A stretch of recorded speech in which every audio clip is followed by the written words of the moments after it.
If you talk to yourself, you've probably wondered at some point, is this normal? Why do I do this? Does this mean something is wrong with me? Most people joke about it. Some people hide it. Others feel embarrassed when they get caught whispering their thoughts out loud. But here's what almost no one tells you. Psychology shows that talking to yourself is not a sign of instability. In many cases, it's a sign of higher cognitive processing, emotional regulation, and self-awareness. What looks strange on the outside is often a powerful mental tool on the inside. If you talk to yourself, in your head or out loud, you probably have these 6 gifts. And the last one explains why your mind feels so active all the time. First, you have strong self-regulation skills. Research indicates that self-talk helps people manage emotions and behavior. Athletes use it. Leaders use it.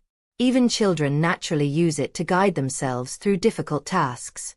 When you say things like, calm down, or you've got this, or let's think this through, you're not being weird.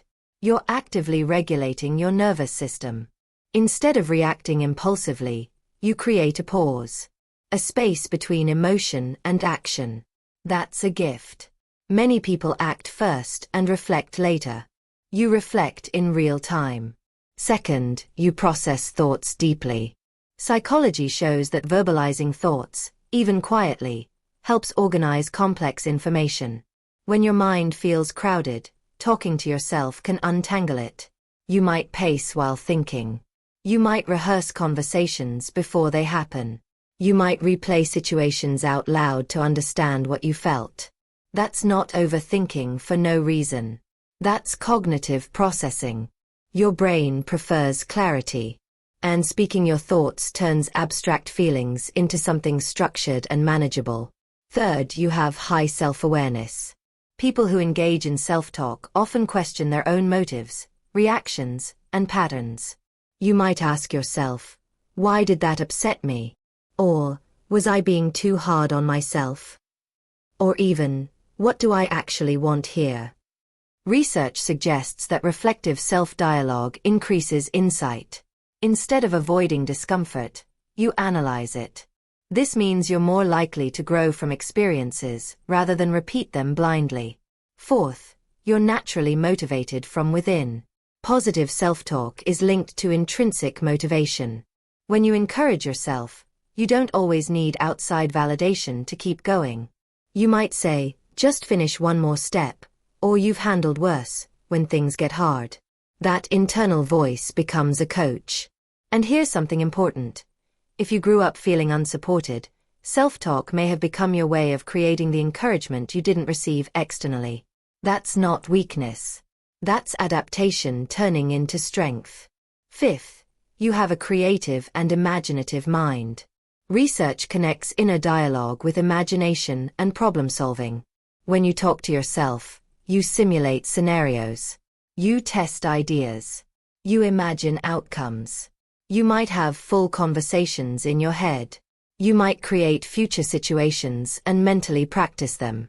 This strengthens foresight and creativity. It helps you prepare emotionally and practically for life's challenges. While others rely on external stimulation, you generate ideas internally. And sixth, this one surprises most people. You are likely comfortable being alone. People who fear their own thoughts usually avoid silence. But if you talk to yourself, it means you engage with your own mind instead of running from it.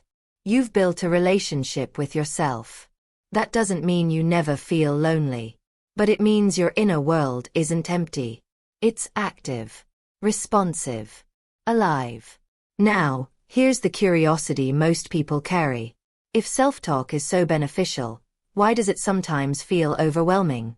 Because there's a difference between supportive self-talk and critical self-talk. Psychology shows that the tone of your inner voice matters more than the fact that it exists. If your self-talk sounds like, "You're not good enough. You always mess this up. Why are you like this?" then the gift turns into stress. But if your self-talk sounds like, "It's okay, try again. That hurt, but you'll learn. Let's slow down. Then your mind becomes a safe place instead of a battlefield. And this is where the solution begins. The goal is not to stop talking to yourself. The goal is to upgrade the relationship you have with that voice. Here are 3 simple shifts. First, notice the tone. Would you speak to someone you care about the way you speak to yourself? If not, adjust the tone, not by lying, but by softening it. Second, separate fact from fear. When your mind spirals, ask, is this a fact, or is this my anxiety talking? That small question creates clarity. Third, practice intentional self-coaching. Instead of letting your thoughts run randomly, guide them. Say, what's the next small step? Or what do I need right now? You're not strange for talking to yourself. You're self-aware. You're reflective. You're mentally engaged. The real power isn't in silencing your inner voice. It's in turning it into your ally. If this resonated with you, subscribe for more psychology insights that help you understand the hidden strengths behind behaviors you thought were flaws. Because sometimes, the habits you try to hide are the very signs of your quiet intelligence.